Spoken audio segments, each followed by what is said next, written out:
തിരുവനന്തപുരത്ത് 5 വയസ്സുകാരന് നേരെ തെരുവ് നായയുടെ ആക്രമണം. പരിക്കേറ്റ 5 വയസ്സുകാരന് മെഡിക്കൽ കോളേജ് ആശുപത്രിയിൽ ചികിത്സയിൽ പ്രവേശിപ്പിച്ചിരിക്കുകയാണ്.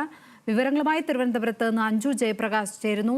അഞ്ജു, ഇത് ഏത് സ്ഥലത്താണ് ആക്രമണം ഉണ്ടായിരിക്കുന്നത്? അവിടെ തെരുവ് നായ ശല്യം രൂക്ഷമായ സ്ഥലമാണോ?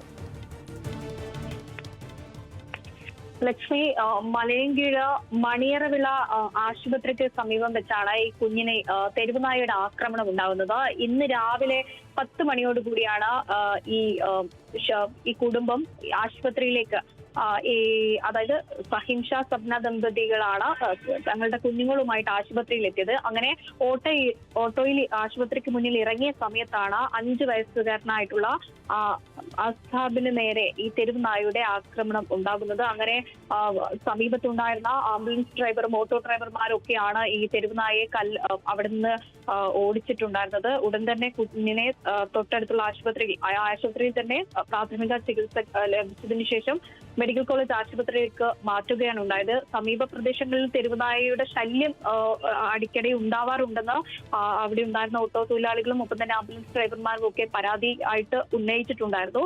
അതിനിടയിലാണ് ഈ ആശുപത്രിക്ക് മുന്നിൽ വെച്ച് ഈ 5 വയസ്സുകാരന് നേരെ ഇന്ന് പകലോടെ ആക്രമണം ഉണ്ടാകുന്നത്.